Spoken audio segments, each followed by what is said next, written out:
Hello everyone and welcome back. I'm Duke Silver, and today we're going to be playing some more Once Upon a Galaxy. I'm going to be taking you through another async lobby here. Apologies yesterday for all the clicking. I didn't realize the way that I had my mic positioned, the clicks were like right next to it, and I just didn't realize until afterwards. So again, apologies for the loud ones I have repositioned. So hopefully they'll be a little bit more subtle as I'm clicking there. So yeah, we got a pretty strong selection of heroes once again today. We got Dungeon Master, which lets you find higher treasures when you golden heroes and villains. Dorothy, another treasure-based captain, which lets you get an extra treasure when you complete a quest. Athena, a good early game captain. You get a bunch of stats when things either die or survive on your board. Athena's really good if for tempo. But like I think obviously Dungeon Master and Dorothy have higher ceilings. I think Dungeon Master is probably my favorite of the three. We might play that. Honestly, when I'm just like kind of like playing solo on my phone or whatever, I do just kind of pick the one that I have the most cards unlocked for, just because I don't know. I like to see the number go up. I wanna try and get a full collection for one, I guess. And also, like, I mean, generally the ones that I like the most, I've played the most, and have the most cards unlocked anyways, right? Although opinions do change, of course. But yeah, I think we're gonna go with Dungeon Master today. I'm a big fan of Dungeon Master. Maybe I should have adjusted my deck. Actually, probably should have looked at my deck, but next time. Next time I'll go over my deck, I guess. Looks like we're gonna start with Wormtongue here. Baby Dragon is also a hero, but Wormtongue is going to guarantee we see another villain here. We would love to see the one of the questers. Like that's generally what you want to see earlier. The recruit 3 villains or recruit 3 heroes quester.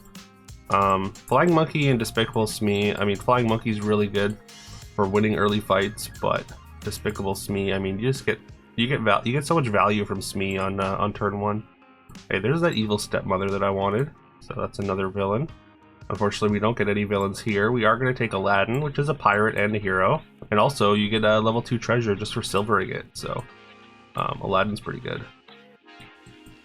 We're going to reposition here because we just want our pirates to attack. We are going to lose this fight, unfortunately, because of the shark there, but that's okay. Alright, we get to silver our stepmother. I mean, both of these are villains as well, but, I mean, this just gives us an extra shop. Hopefully we can get this completed this turn. We find another villain here. Glory Seeker also it's a common though, but it would let us see more heroes. But we're definitely gonna take the Pan Shadow and then the Minotaur, and we're gonna get to complete our evil stepmother and get a level uncommon treasure. I always think of them as level 1, 2, 3, and 4 or whatever. Nothing particularly exciting for us here. We have one animal for Piping Hot Pie. Royal Invitation is probably the pick here. We don't really have a way to generate treasures, so taking Dwarven Cart this early just doesn't really make a lot of sense. Although, like we're kind of looking for treasures anyways, but I think we're just gonna take the Royal Invitation and make sure that our shops are consistent. We're gonna get our half heart back here with a win. It's nice. We could take just Peter Pan, I suppose. I mean, it's a hero. It probably doesn't play on board at all. Probably just bank it, and that'll make future Fae better. Not that we're doing Fae things in general. I don't really generally like taking the Chameleon on an even numbered turn if we can help it. We don't have any way to abuse symmetry with the supports and whatnot, so I think yeah, it's just bank Peter Pan, and not be too excited about it because it doesn't really affect our board. Like, we're not getting stronger with that play. Okay, I could take Billy Bones, but I think the play is actually to silver Aladdin here. So because we're gonna silver it, that does count, and we don't have to recruit it to silver it to get the treasure here. And then we get another treasure. There's a Pixie Dust. Maybe we are doing Fae things. Although Dracula's Fang is also pretty good. But Pixie Dust plus we've gotten a Pan Shadow and a Peter Pan. And we're going into rare. Like if we find like the fairy that increases the size of the shop relatively early, and with Royal Invitation we have a pretty decent chance to, I think. But yeah, if that's the case, then then we can start buffing our shop pretty aggressively. Fairy Godmother is not the one that I was thinking of, but this is still very good with +4/+4 to our entire board. That's a lot of stats. So yeah, definitely taking Fairy Godmother. It doesn't really matter what we replace between the 4/2s. Hey, there's another Fairy Godmother. There's also Mimic. Mimic is also very good.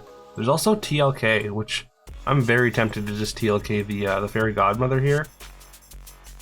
I mean, getting an epic 2 turns early is really good, depending on what it is. But at the same time, like this is the best thing on our board by a lot, so I'm very hesitant to do that. Again, Mimic's very good. I think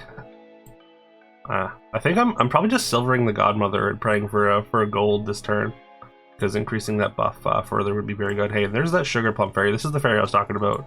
So this is every time you recruit a fairy, your shop is going to get +4/+4. So that's an entire spiked shield or whatever. So we're going to happily take that, and that's going to give us +4/+4 immediately here. I'm a big fan of shop buffs. I don't know what's happening. Oh, I guess they just spent their entire turns buying spells. I was going to say, like, I don't understand where their back row is, but I guess they just decided to forego the back row. All right, and getting the silver Sugar Plum Fairy here is phenomenal. Again, we're passing up these TLKs, which is not ideal. We also find the gold Fairy Godmother, which is going to increase the buff by only +1/+1, because it only doubles the base value, but still. That's extra stats on everything. Also, that's a golden character. It's a Fae. That's gonna increase the power of our shops, and then we get an epic treasure because this is a hero. Okay, so Daisy Jones Locket, really good. Feral abilities become hunt abilities. This is animals only. Gloves of Thieving also is very good, so further treasures would be even further increased.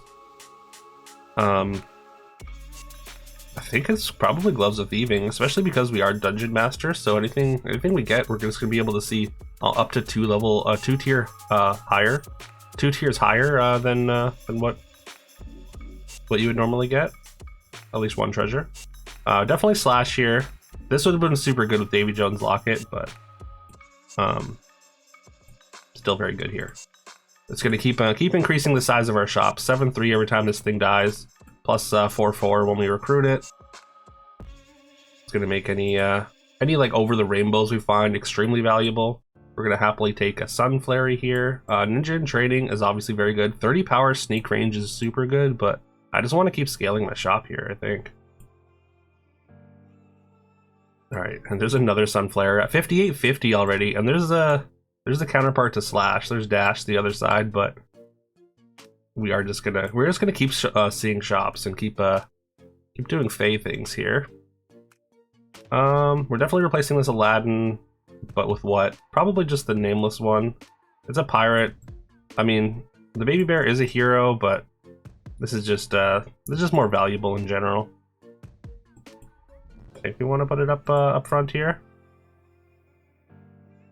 Opponent thinks they're gonna slay or hunt with their wink there. Not on this board. Oh, and then we get a potion of treasure finding. So any hero quests that we complete are gonna be enhanced. There's another hero as well. If we were to golden the Robin here, that is we would get to see a secret rare treasure. Bronze Goose is really tempting, but I think it's just Robin. Daisy Jones is also cute. I mean, we could put the Slash behind it, and then just further increase the size of our shop. But I think we just go for Robin here. This Fairy Godmother is very good, but also a little bit awkward here. Actually, you know what? I think we're actually getting out of Sunflary. Like, the +10/+10 is fine, but like in the grand scheme of things, it's not going to matter for a long time. And we've got so many stats on board already. I think seeing a legendary a turn early with all those extra stats on it is probably just more worth it. And it's Titania, so that's very good. I think we don't want to put stats on Slash. We want Slash to die every turn, and we're very strong. So I want to put the stats on these two. Actually, you know what? I should have swapped these. I should have swapped Sugar Plum for the Fairy Godmother. Fairy Godmother is never going to get any bigger. so it's not really worth investing in further. And like this ability is not going to get any better really. I think we're actually out of it. I think we're taking Oberon here. Sorcerer's Mop with extra stats is obviously very, very good. But yeah, I think it's just Oberon, and we just continue doing Fey things. We do need to figure out a way to really make use of these stats, to really make them explode, which usually is through Over the Rainbow, or just something that takes the stats that doesn't normally get stats like that really well, like a Sorcerer's Mop. So, also Goodie Bag. Goodie Bag is another one that you can use to kind of abuse the shop stats. We don't have a mage, right? No. So Eureka is not helping us here. I do kind of want to take the Goodie Bag, but the question is, what do we get out of? It might actually be Robin, although that feels a little bit weird. It might be Slash. Like the Slash stats might be kind of irrelevant at this point. We just have way more opportunity to get stats out of the Sugar Plum Fairy, which is why I would consider keeping that instead. Although if we're only getting 1 Fey per turn, this is less than this. 8 stats versus 10. This is tough actually. But I do want to pick up this Goodie Bag. I like Robin, of course, like the ranged character is very good. We're going to swap this around a little bit. I think we are out of Slash.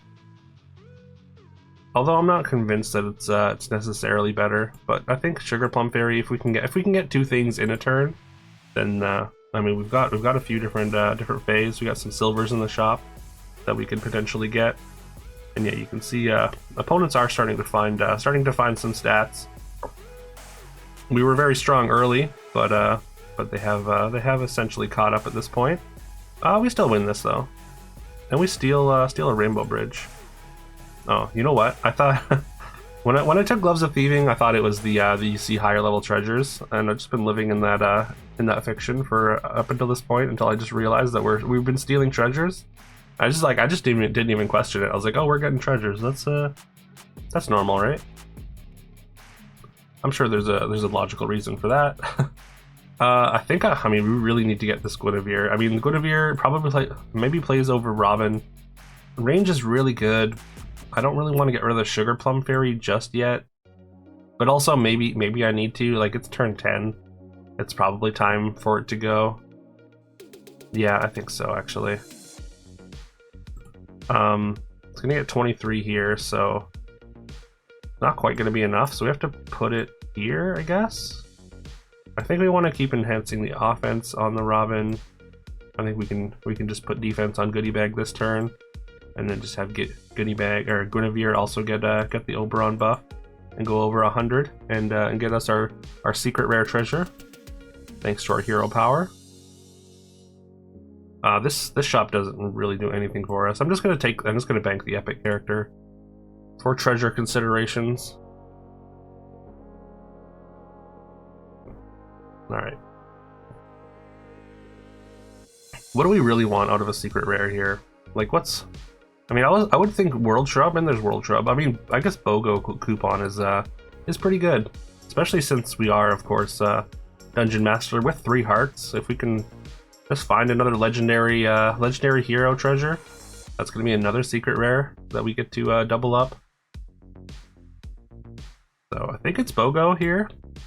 World Shrub is also a consideration, just because like it opens up Excalibur or KO Star to kind of allow our board to pop off. I mean, it's a little bit late for World Shrub and Fairy Dust interaction to matter at all. Also, we have nothing that really cares about that. It's just BOGO coupon here, I think. Ooh, Pirate Prince is cool. We get two common treasures, which would be doubled. But also, Silver Oberon's pretty good too. Gets us closer to a potential legendary treasure. But also, Pirate Prince is a hero. I think I'm taking the Pirate Prince over the extra shop on the Oberon. And then yeah, because like we could get like a doubled up. I mean, we got 2 acorns. I mean, acorns don't really matter, but If we were to get like a doubled up like Mimic or a Lucky Chest, then that's very good. We're absolutely taking this Guinevere. Am I banking it, or am I replacing? I think I'm replacing the goodie bag. The goodie bag is good, but I mean the stats are pretty comparable. You know what? Never mind. Since the stats are like you can essentially double goodie bag stats, so I think we are just gonna bank the Guinevere here. I mean, I want the Pirate Prince on board because it's going to be giving our pirates treasure hoard, and we're going to be getting a lot of treasures. So, and this goes everywhere, right? So even pirates in your shop. Probably just going to take the Mimic here. Just going to bank it. We don't really have a room. We just don't have room for it on board. All right. I feel like I was gonna say we might lose this, but actually, upon further inspection, I think we're actually just fine. In fact, we win by a lot. Hey, we get a couple boots of magic find. So I mean, we're just winning this last fight. So I guess what we do here probably doesn't matter too much, unless their board went through like an insane power spike at some point, or like during this turn during their game. But also, I don't really find anything anyways, so let's just bank a couple characters. Take our Pirate Prince stats and the Titanian Oberon stats, and just win the game. So we didn't really get to pop off like with Bogo, but Bogo is often a win more. Hey, look, we found the World Shrubs anyways, or eventually. They found World Shrub, but they just couldn't make use of it. Yeah. That was a nice simple one. Finishing on turn 12. I mean, relatively short, not like insanely short, but yeah. Let me know what you thought of that. Feel free to let me know if you would have made plays any different in the comments. Also, let me know what you think of this format. If you think this is valuable, me kind of talking through my plays as we go. Please remember to like and subscribe and comment and all that stuff. That's good for the algorithm. I would very much appreciate it. Hope you have a fantastic rest of your day, and I'll see you next time.